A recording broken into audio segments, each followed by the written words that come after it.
Hello, everybody. I'm Anita Finley. I'm going to wave hello because we're real. And I'm so happy. I don't know if you're watching this in the morning, the noontime, the evening, but we're so happy you're watching Zoomer Times TV with the Boomer Times magazine. And we have our very special guest who's been, he's been writing and giving us columns for probably 15, I don't know, 20 years, a long time.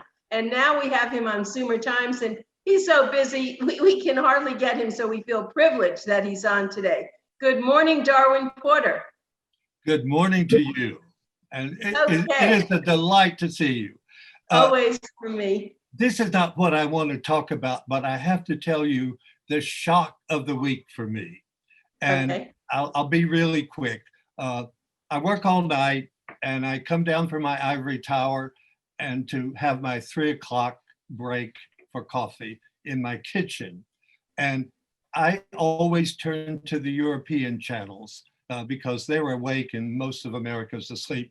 And then a bulletin came on.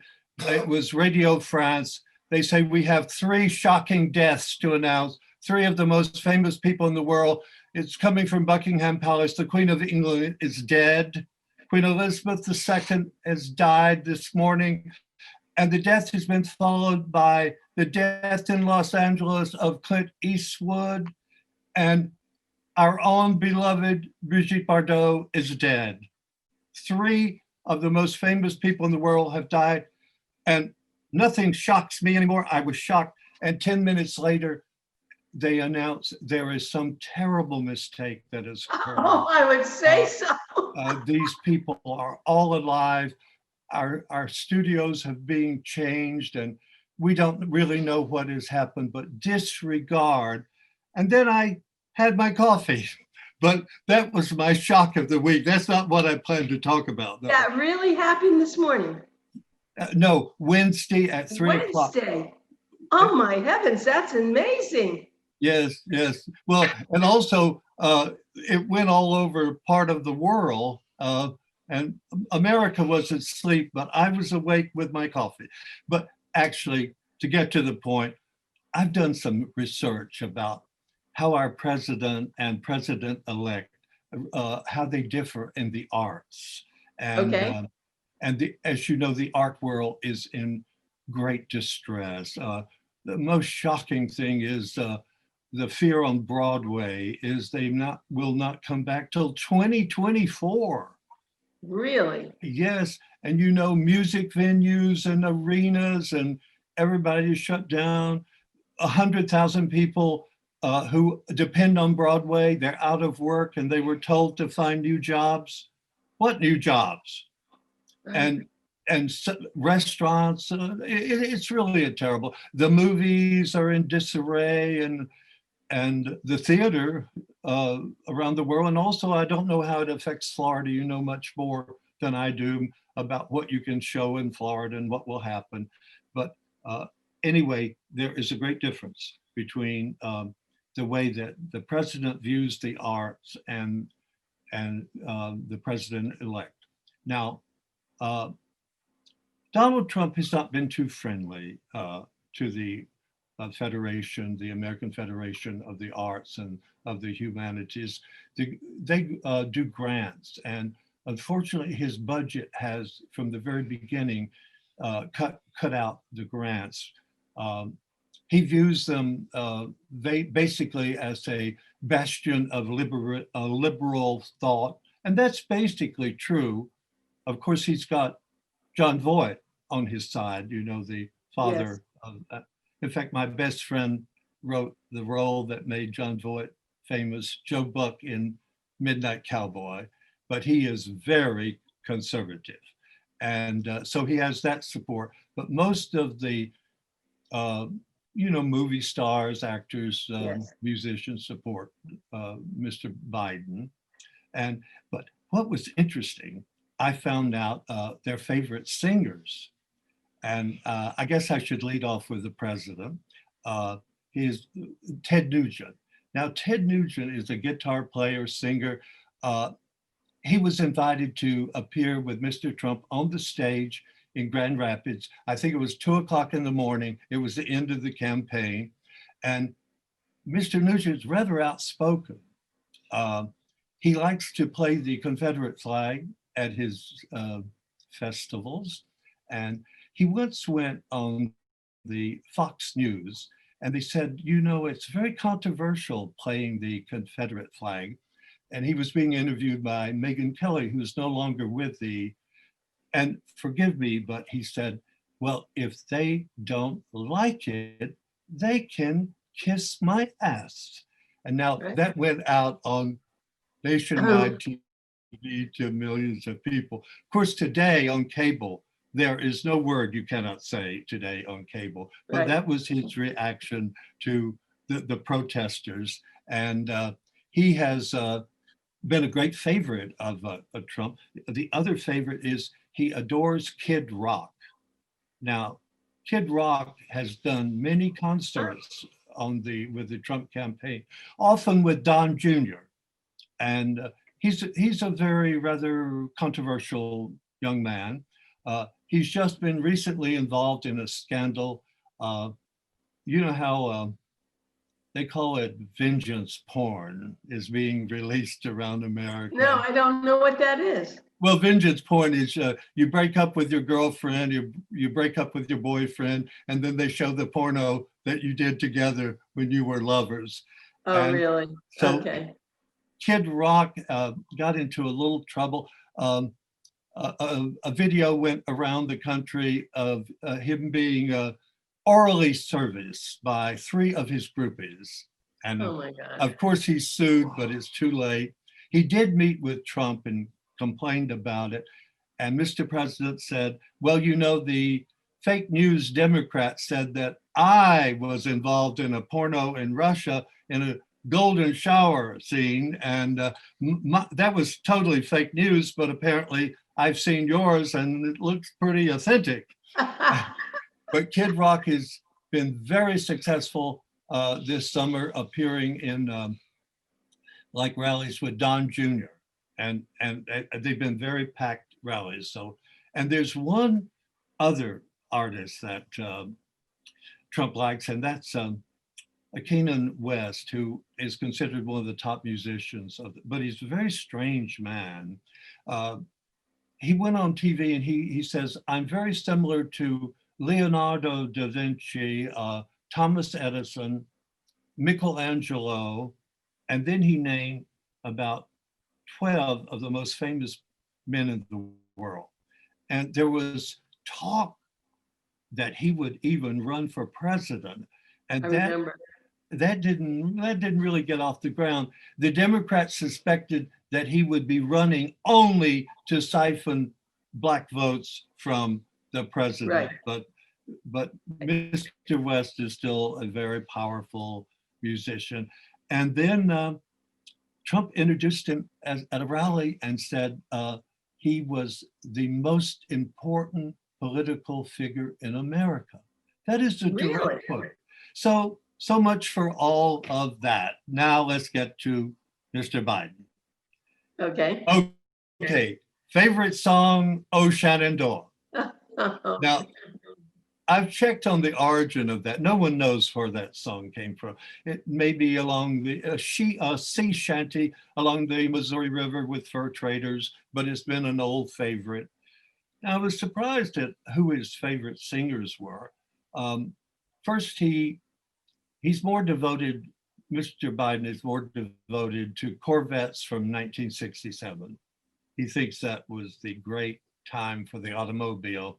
I don't know if you ever owned one. No, but I know someone who did, and I got it because one time he said, gee, I'd love to have one. I could hardly get in it. It was so low to the ground. It was not comfortable for me. That's right. Well, anyway, our president-elect will probably remake them again. And now his favorite singer is Rod Stewart, who is a British singer. He sold 250 million records, one of the most famous singers in the world, and he seems to touch Biden's heart. And then I found out he adores and almost plays their record albums every week of Coldplay. That's a group formed in Britain in 1996. I remember hearing their first album, Parachutes. And for somehow, Mr. Biden likes that. But now here's the good point. His favorite song is Crocodile Rock. And now that I remember, I dated a cheerleader in Miami when I was in high school, Carol Cody. I love that name. And we used to dance to the Crocodile Rock. And when Mr. Biden drove his two sons, Bo and Hunter, to school, for some reason, at the top of their voice, they sang Crocodile Rock. And now this is the sad part. As you know, Bo was dying of brain cancer, and Biden did not leave the room of his son. And his Hunter went out to get him something to eat. The father, the man, the young boy was not taking food, but the president had to have something to eat. And then Mr. Biden said, in the last moments of my son's life, in a very soft voice, I sang Crocodile Rock to him.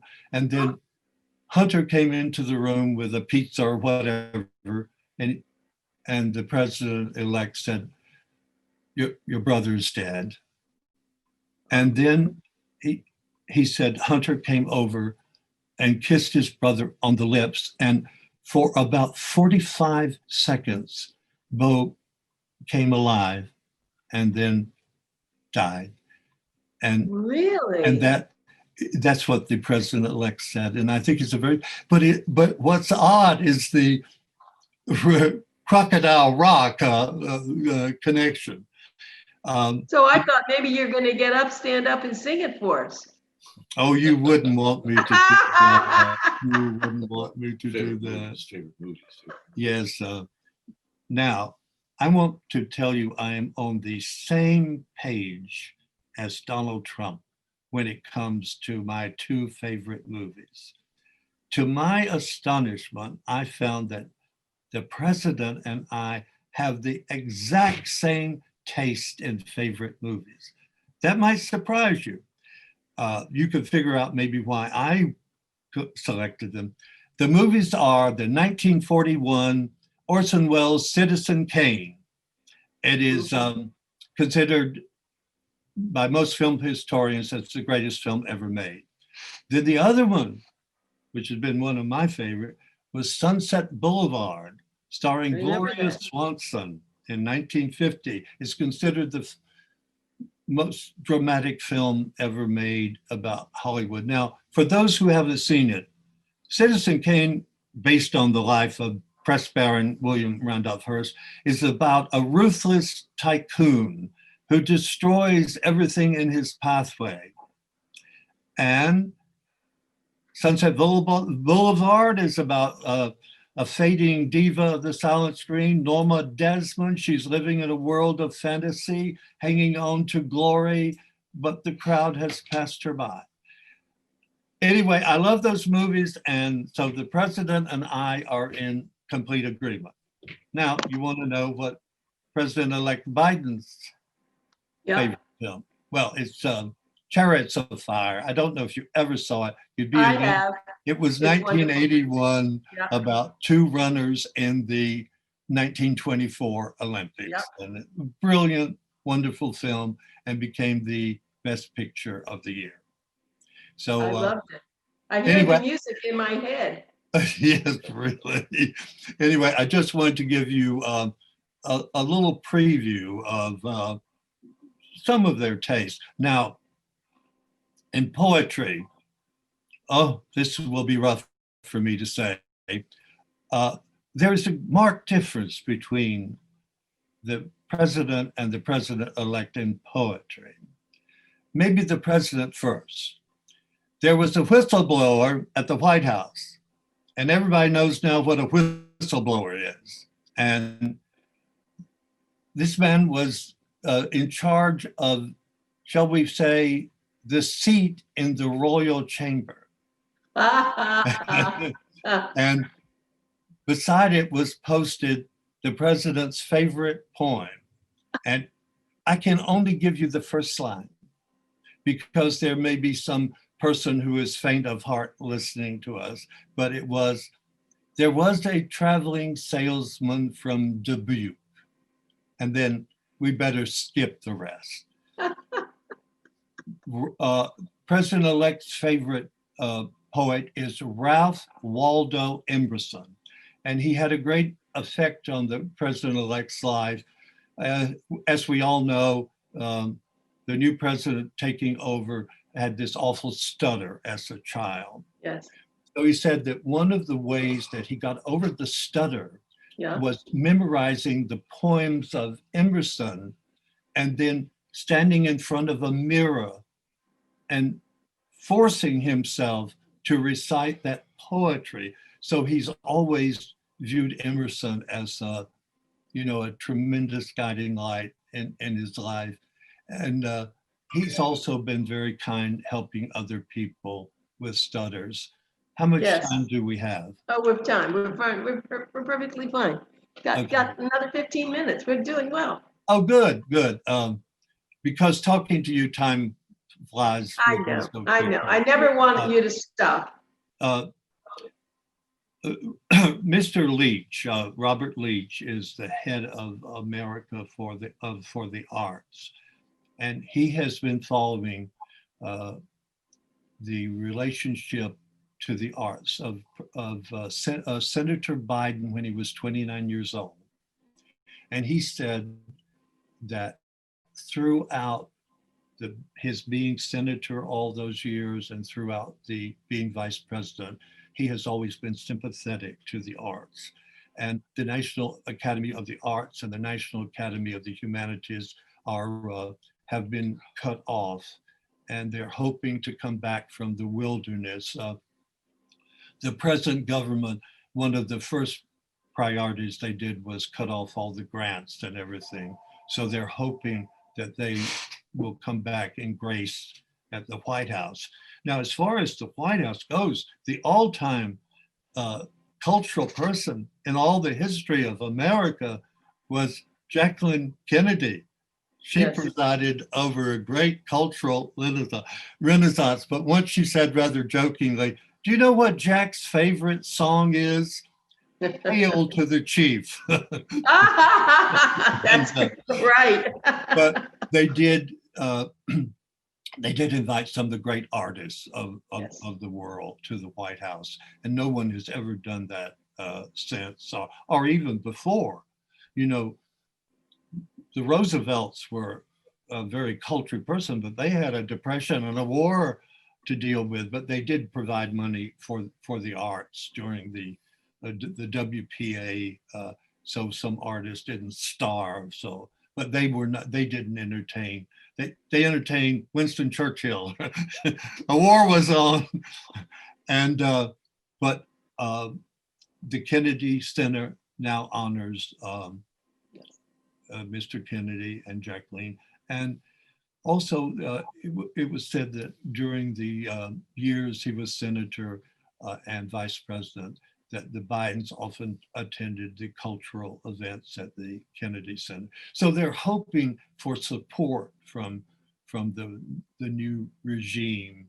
And I don't know whether they'll get it. I mean, let's face it, the president-elect is going to go in with everybody screaming for money and monumental troubles. But the arts are really, to me, I live on them. I thrive on them. Well, let me say something about that. I think that the arts are really history. The way that they perform, it's historical, because I was just thinking as you were talking about Hamilton, I wonder if Trump ever saw it secretly and what he would think about it. You can imagine, huh? I don't think that would be his favorite. No, I don't think so either. And I'll give you a side note. You were talking about the Kennedy Center, since you knew my husband, Bill. When Bill was the director of the National Capital Planning Commission, he was the one that cited the Kennedy Center where it is today.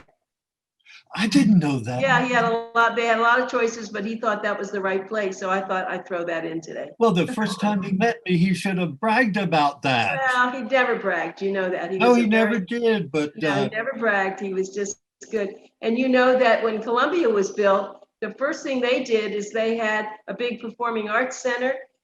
They were very much into the arts. So you know I'm very much into the arts, but I think this is a very good subject because I was thinking about all the actors that we have down here. And there's one big, what they're trying to do now, there is one theater that's open and they're very careful. It's They open have now? yeah, It's just open now? open. Yes, it's called the Wick Theater, and I know Dan even went to one of the performances. They've been having it in the huge lobby, and now they're actually having it in the theater, but they're separating everybody, and yeah, they are doing it. And I mean, I guess it's pretty brave of her.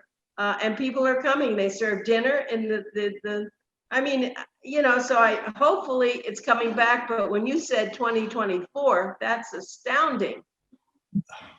Well, that's what was reported in the Times, but they interviewed some of the top people in Broadway. But of course, Los Angeles is affected. Many movies made have been held in the storage for release next year. And some people are even predicting the demise of the movie theater as we knew it. Well, I know that I'm going to ask you a question because I mean, I love to hear you, but I've been curious. The Crown, this whole thing with Netflix on The Crown, that's really amazing what's going on, isn't it? Maybe you could talk about that another time and just work on that. You are so prophetic. I have a show for you about Prince Charles. Okay, next time, let's do that. And it's called 35 Things You Didn't Know About Prince Charles, because he's getting a lot of publicity now. Wow. For the Crown. I was fascinated by it, but you must hear these things about Prince Charles. We'll get a little personal about it. Right, you'll say that. Now, the thing that's fascinating for me is that, can you tell people you're going to be interviewed on Japanese TV? Is that something we can talk about or not? Yes, that's interesting because we are still carrying on here and doing films. And the Japanese producers had a lot of Marlon Brando books to review and look at. And I'm glad they chose me because, as I said, they had some very difficult questions to ask about Mr. Brando. And I mentioned it to you earlier before we went on the air about how many children did he really have. And I told you, but he basically, it was a tragic life. I mean, in Tahiti, there were a lot of little pregnant girls walking around, and they wanted to know about many things, but some parts of Brando's life that are not known, and a lot came out in my book. I'm very gladdened that the warehouse just got emptied this summer of all my Brando books, and they want to come out with a new Brando book. But more than that, they want Marilyn Monroe. So Marilyn Monroe, they want new covers, new edition, everything. Because sometimes since a book is printed, we learn things about a celebrity that we didn't know before. So they want all the books reviewed, including the Brando. But the second book that emptied out was called There's Nothing Like a Dame, meaning the British level. Miss Elizabeth Taylor sold out. And the next one who sold out was Jacqueline Kennedy Onassis. You've heard of her. Of course, she was one of your big sellers to begin with, wasn't she? She really was. But then J. Edgar Hoover. Oh, okay. Yeah, I can see why that's going to be oh my heavens. That was quite a book. Yeah. So I have 12 that I'm going to ask my publisher, Danforth Prince, to take over most of the work. And I'm sure, and the Judy Garland book, we have, Miss Garland has a lot of fans. I mean, maybe not as much as she had in 1970, but there are many, many Judy Garland fans, and I'm happy to be. Liza Minnelli ordered 20. I have no idea her reaction. She ordered 20. That's interesting, right? Yes. She'll probably find out in your book things she didn't know about her mother. Well, that's always true. I mean, if you know, a lot of people think that because sometimes a mother, particularly a movie star, or a father who's a movie star. Like, for example, I'm doing Desi Arnaz and Lucille Ball. They certainly wanted to keep most of their life from their, well, you don't talk about your children, I guess, about who you're having an affair with, or maybe you do, I don't know, but you know. No, you don't. No, still today. You want to keep some, you want to keep some things private, yes. And oh, absolutely. So we're very, Darwin, the thing that you're doing is people think the millennials don't know anything, or even the ones underneath that. You're bringing back people they never heard of, and they're all going to go crazy. I love this, that you're doing this. But you know, I was what they called, it's not a particularly nice word, a culture vulture, you know, but because I was able through the Frommer Guides to travel the world for 60 years, I did see the most incredible artists of the 20th century and got to know a few of them. And I view that on, now that I'm of a certain age, on looking back, I think it was one of the greatest gifts of life. I'll tell you who my favorite singer was. Are you ready? Yes. Edith Piaf. Really? Edith Piaf was my all-time favorite singer. And who do you think my favorite singer is? Do you have any idea? Johnny Mathis. No, Pavarotti. Good. Really? I play that in my car and it takes me into another place. Isn't that interesting? I would never have guessed that. Oh, yes. I got to see him a few times. And then Bill, I hate to talk about my husband again, but when he was the chairman of the Army Art Center, he actually had him come and he brought all his paintings. And so that I have pictures of all that. But no, I love his music. That was so important. And it takes me back. And you know what it makes me think about? All these incredible people with all the gifts, and they're no longer here. I always think about that. Where are they? Where are they, Darwin? Well, I'm trying to recreate them as many as I can. So I'm going to give Jane Fonda a break. You know, this summer she was still getting arrested this time on the climate change. And she's gorgeous. She's just kept herself fantastic. And I love her spirit. She was born in 1937. Our years. And, another one came along too that he doesn't look the same. Robert Redford. Oh, do you remember that movie the two of them made? That was so wonderful. The two of them, they just wanted to sleep together, but they didn't want to touch. And anyway, we have less than 2 minutes, so I just wanted to give you a warning. All right. And I want to tell you that for the first time in my life, in this horrible time, I have received the most wonderful letters that I have ever received in my life from stay-at-home people who had never connected with me before. I've even received handwritten letters, and I thought they went out with Jacqueline Kennedy, you know? And it's interesting to see that a younger generation, or many of them were older generation, wanting to rediscover some of these people that meant so much to us in our life, like Judy Garland and Frank Sinatra and everything. But wait, before we go, I'd have to tell everybody, because I want people to be able to get on your website, and it's bloodmoonproductions.com. Is that what it is? Yes, right. That's right. Thank you so much. Yes. That's okay, but wait a minute. Let me tell you why you want to do it. It's not just reading. The pictures are rare, and there's almost a picture on every page of all the artists that they write about. Go on their website. You will not believe it. Bloodmoonproductions.com, and Danforth Prince and Darwin Porter they're just geniuses, and they're special. And you know, one day we're going to have Danforth come on too. I have you scheduled, Danforth, so we're going to get you one time. Maybe you can talk about how you pull all of this together, you know, when Darwin writes and then you find the pictures. I know that you're on top of all this, but I just want to say hello, goodbye. It was a great show today, and good luck with your Japanese TV. And maybe you can find one word you know in Japanese. I don't know. Will I go over in Tokyo? You will go over in Tokyo. Thank you, Darwin, so much. It's always, I look forward to it. And by the way, you are looking so gorgeous. I love your white mustache. I love the way you look.